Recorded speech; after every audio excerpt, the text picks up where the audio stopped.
Well, we love it when we have a first-time guest on with us at Philly Pressbox Radio, and I know this one is going to be a lot of fun. We've had his father on with us 7 times, 7 years in a row, as a matter of fact, and that would be, of course, Philly's television voice, Tom McCarthy. And now we get a chance to say hello to the voice of the Lehigh Valley Iron Pigs, and that would be Pat McCarthy. How you doing, Pat? Good, Chet. How you doing? I'm doing great. We got so much to talk with you about. We'll talk Phillies baseball and your recent call to the big leagues in just a minute.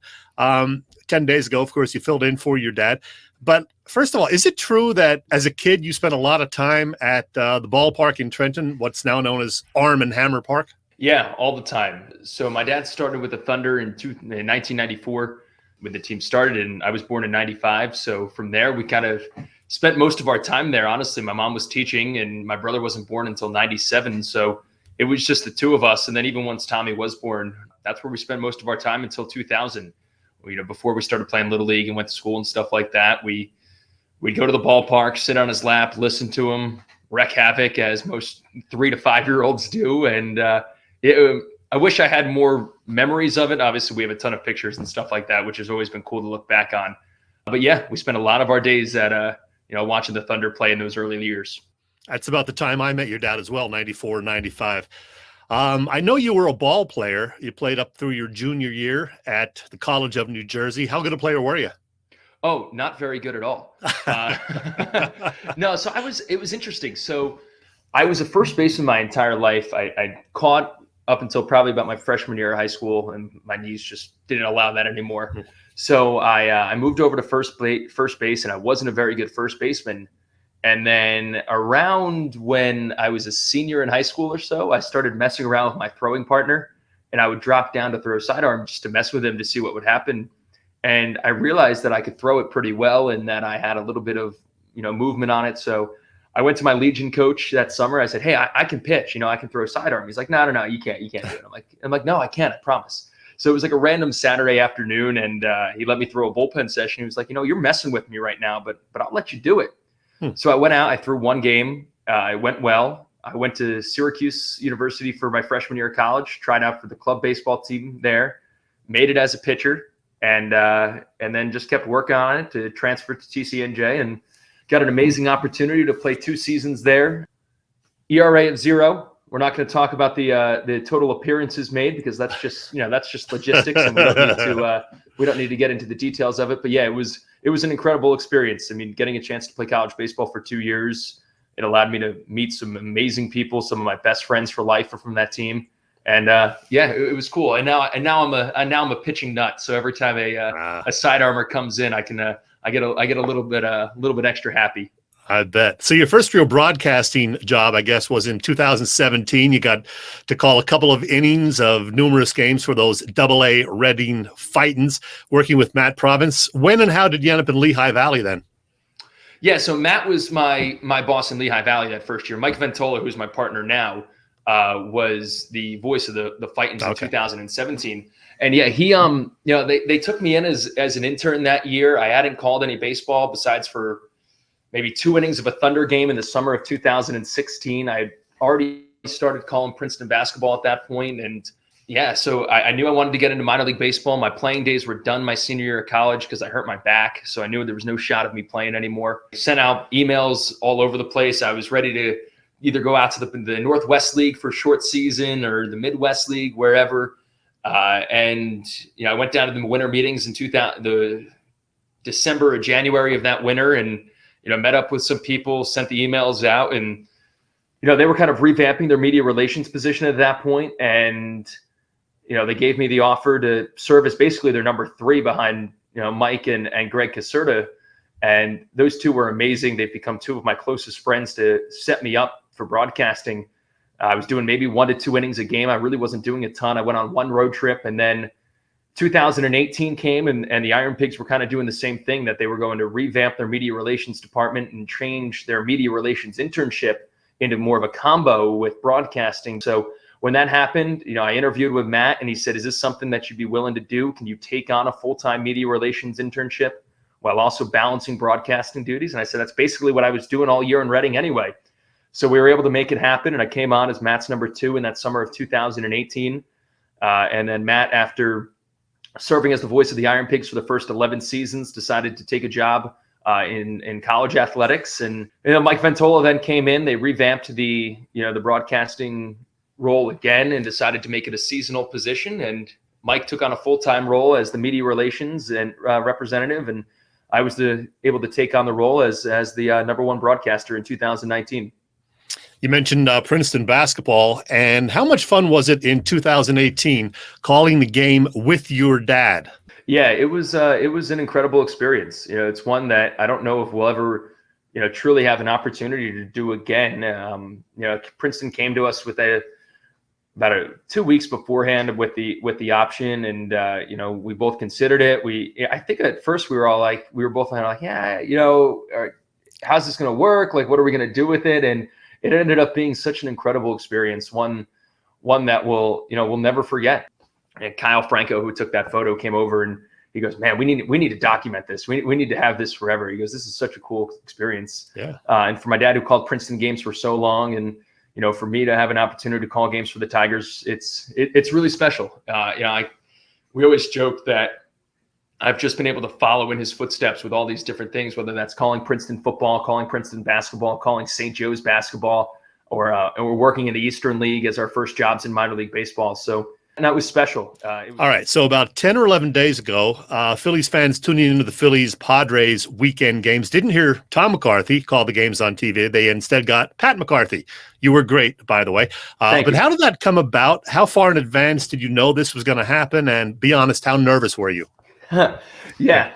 So about 2 weeks beforehand, obviously I knew my dad was going to be missing games for the football season, and I just really wasn't sure what was going to happen. I had received a call from the folks at NBC Philly asking for, a copy of my website so that way they could, review some of my tapes and stuff like that. So I'd sent stuff to them prior just for feedback and stuff like that. So I knew there was a shot. My dad didn't really know. I didn't know. He and I had conversations just to kind of, think about what it would be like and what the opportunity would be like. And then the Friday beforehand, we were down in Ocean City, and we were vacationing with our family. And Sean Alexiak from NBC Sports Philadelphia gave me a call and asked if it was something that I'd be interested in. And obviously, my answer was yes right away. Of course. But it was a really cool experience. So I knew definitively a week out. So I was able to spend that next week. Well, balancing preparation for my series for the Iron Pigs, because they were still taking on the Rail Riders in Scranton that week, and then heading up to Rochester to take on the Red Wings. So I had a balance knowing that I still had a bunch of games to call for the Pigs while also preparing for the Padres series. And then in terms of nerves, honestly, the number one thing that I was nervous about was filming the Open, because the on-camera stuff is what I'm really not used to. We've done it for St. Joe's, and I've done a couple for Princeton. But other than that, I'm a radio broadcaster for baseball. We don't ever do on-camera stuff, really, besides maybe a stand-up here or there for a promo. So that was the number one thing in terms of nerves. And once we knocked that out, it was just 8:40 came. It was time to throw the headset on, and Odubel hit the leadoff home run. And from there, we were off and running. It was probably the best thing that could have happened, honestly, just because it allowed me to let loose and then just be able to call the game from there. And your first game was certainly an interesting one. Aaron Nola, perfect for 6 innings. Did you think you might be seeing some history in the making, your first night as a big league broadcaster?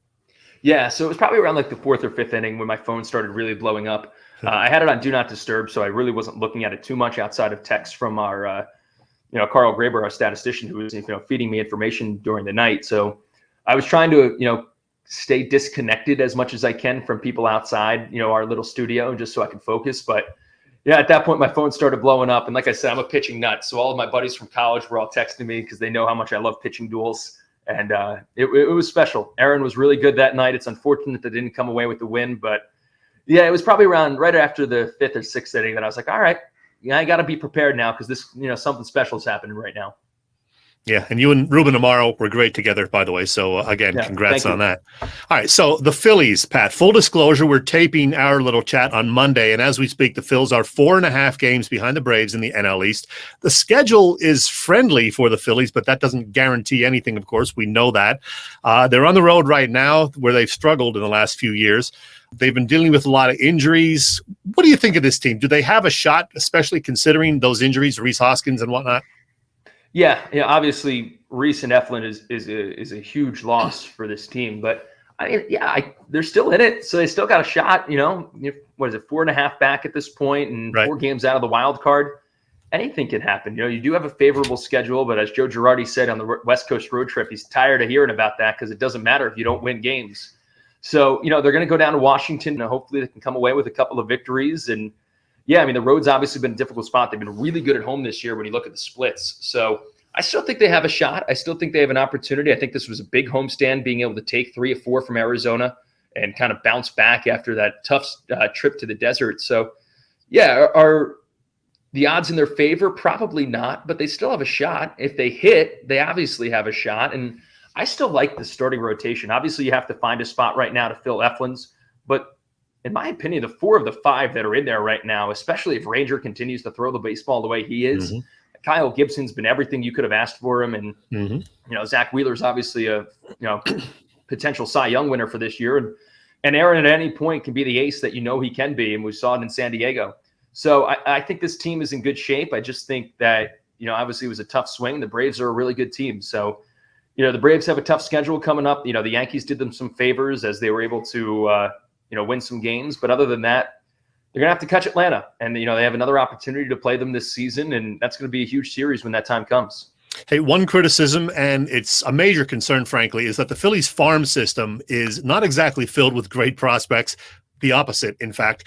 As a broadcaster for the Iron Pigs, who are 10 games under 500 as we speak, you would know better than most. Are there any legitimate prospects either there or at Reading?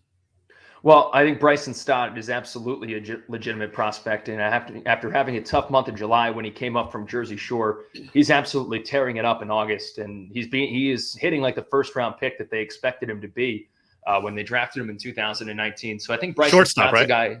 Shortstop, yep. Play a little bit of second base as well. So I think Stott's a guy that the Phillies are obviously really high on, and fans should be high on him because he can hit the baseball. He's only made 6 errors this season as well, and I think that's a huge sign that he can go and glove it as well because Didi only has 1 year left on his deal, and then maybe Stott follows in after that. Mick Abel down in Clearwaters is another guy. I know he's hurt right now, but he was throwing the baseball really well. And still just 19 years old. So the poise that he has, I had a chance to talk with him back in May, and I was so impressed with him, just his poise, his demeanor. So I think Abel's going to be really good. I know he's a couple of years away. And then when you look in Lehigh Valley, we have all 4 first-round picks here from 2014 till 2018 now, with Randolph, Moniak, Hazley, and Boehm all playing in the Iron Pigs lineup, which is exciting because you get a chance to see them. And, Cornelius Randolph is a guy that when his first season in AAA was the player of the month for the month of May, and then was sidelined for an injury in all of June, all of July, and now most of August. So he's just coming back. I think had he continued and stayed healthy, he probably would have gotten a shot in Philadelphia with the way that he was hitting. Mickey Moniak's having a phenomenal year. I know the average is only around 250. So, fans don't, see that. They don't love it, but he got off to a really slow start, and he has been on a tear since the end of May. So Moniak, I think, has proven that he needed this season in AAA. I think a lot of guys that missed last year, went right to the big leagues, have shown that this season in AAA is really important. So those 2 guys, 2 former first-round picks out of high school, I think are 2 guys that still have an opportunity. And I've loved what I've seen from Alec Boehm. I think he's only been with us for a couple of days, 1 series now, but he's swinging the bat really well. He's swinging the bat the way that we've seen Alec Boehm swing the bat when he was having success in Philadelphia. So fans should be excited about that because Alec Boehm's going to be in this middle of the order for a long time, and he's swinging the bat really well now in the last week. Hope the defense is coming along too. Hey, I said 15 minutes, 2 minutes. Fast 5, we call this. We do this with first-time guests, 5 questions, 5 real brief answers. So here we go. Number 1, is it true that as a kid you wanted to be a marine biologist? Yes, very true, until my friend Zach told me that I could no longer spell it. Okay. Number 2, at 8 or 9 years old, you were a big Jim Thome fan. In 20 seconds, what do you remember about meeting Jim Thome and talking with him at that young age? Oh, one of the coolest experiences of my life. My dad, we were in the dugout pregame, and my eyes got wide. I turned and looked down to the tunnel, and my dad goes, "You'll have to excuse him. Big 2-5 just walked in." And then Jim came over, sat next to me, had a conversation, and signed a ball for me. It was one of the coolest experiences of my life. Yeah, by all accounts, a great guy. You've managed to be at a handful of very memorable Phillies games over the last 15 years. Which ones immediately come to mind? Oh, there's 3. Game 5 of the 2008 World Series. Of course. Doc's no-hitter against the the Cincinnati Reds, and then I was also at Hamels no-hitter in Chicago, his last start with the Phils. So those three by far. Not bad. I know you're an Eagles fan, Pat. Yep. The season begins September 12th, a 17-game regular season. How will the Birds do this year? Well, I think it all depends on Jalen Hurts. You know, how does he handle the quarterback position? I'm excited to see what he can do. 8 to 9 wins. That's what I'm saying. So I'm agreeing. Number 5, what is the best baseball movie? Ooh, best baseball movie. 61. Huh? Yeah, that's a good one. Underrated. Yeah. And finally, as a little bonus question, is your dad jealous of your head of hair? Oh, absolutely. It's not even close. You got that right. Well, as I knew this would be, this was a lot of fun. Follow our guest on Twitter, Pat McCarthy _. Pat, thanks for doing this and continued success. Yeah, Chad, thanks so much. I appreciate you having me.